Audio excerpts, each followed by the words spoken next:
It's Sway in the morning. Only on Shade 45. Right, we got a question from Mousie's in Miami. What's your question?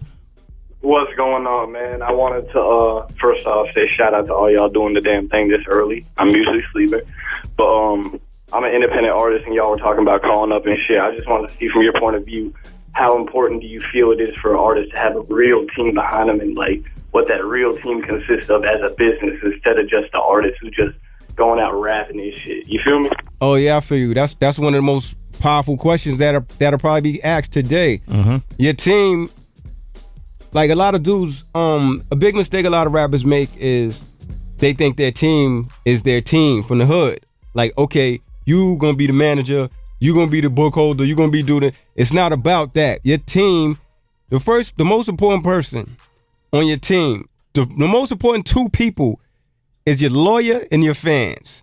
See, your lawyer, if you got the right lawyer, he's gonna stop you from getting jerked, or there's gonna be opportunities that you might not even knew existed that he could be able to benefit you with. Example, publishing. Like, you might get a record deal. Let's just say your advance for your pocket is $25,000. You might get a separate publishing deal where they might say, we're going to give you $50,000 publishing deal. Now, the lawyer part comes in where he has to give you the right advice. Like, when you get rid of your publishing, when you do a publishing deal, or if you do a publishing deal, do you want to give up all your publishing? That's the question you have to ask, because some artists will just be like, $50,000 here, and next thing you know, you have no publishing, and you got $50,000, and you're going to burn out that $50,000. So the smart thing to do, if you're going to get rid of some of your publishing, is to sell a portion of it and control some of it. This way you're still eating, because publishing lasts forever. Yep. You know what I'm saying? So your lawyer is sharp, and your lawyer is also the guy that's going to see the things, the clauses and the causes in your contract that might be jerking you. It might be points that might not benefit you. He might be like, yo, we want more points. It might be little sneaky things, whereas they take money off of certain things that they're not supposed to, that your lawyer peeps. So your lawyer is the most important person. The fan is your boss.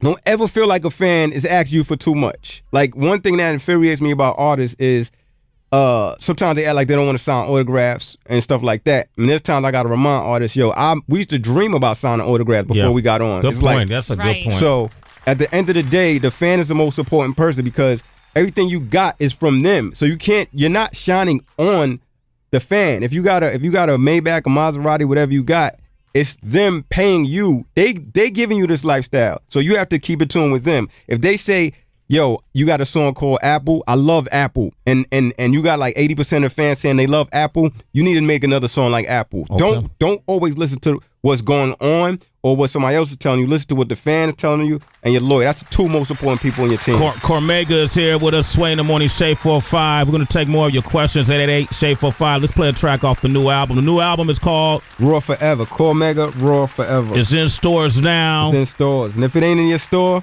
there's another thing for independent artists.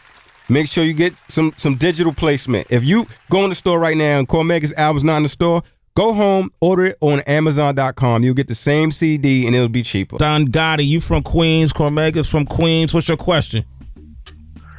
I wanted to ask Mega, where does he rank himself amongst the hip-hop nation? I got him in my top where I rank 10. myself? If I'm not in your top 5, I don't mind. If I'm not in your top 10, we could still be friends. If I'm not in your top 20, wouldn't offend me. If I'm not in your top 30, maybe I'm not worthy. If I'm not in your top 40, there was others before me who was nice on the mic. They deserve more glory. If I'm not in your top 50, maybe you ain't hear me. Not in your top 60, maybe you ain't feel me. Not in your top 70, you starting to worry me. Because presently, rappers ain't ready for me. If I'm not in your top 80, you trying to play me. If I'm not in your top 90, nigga, what is you crazy? If I'm not your top 100, I'ma say fuck it. It is what it is, because opinions mean nothing. That's right. What's up? What's up? Damn. Cormega. We got Un from Rochester. What's your question, man?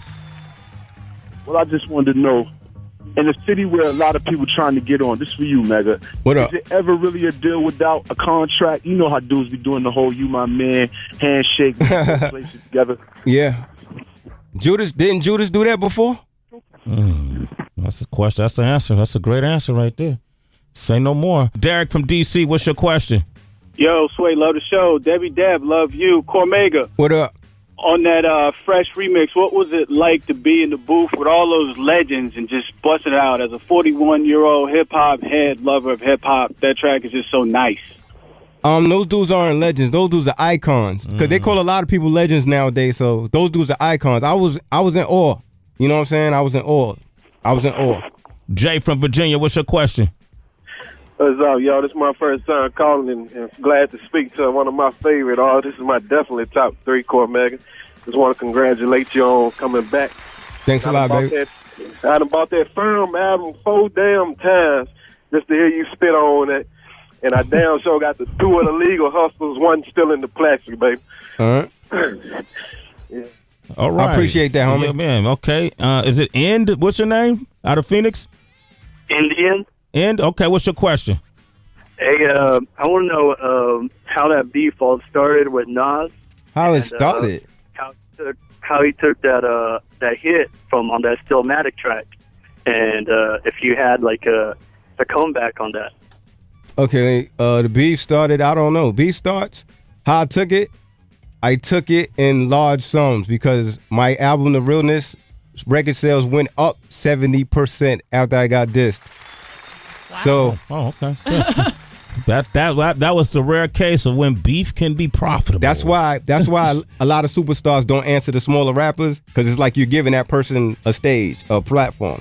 Okay. So I took that to the Hummadilla, and I drove home in the H2. That's how I took it. No, all right. Well, all right.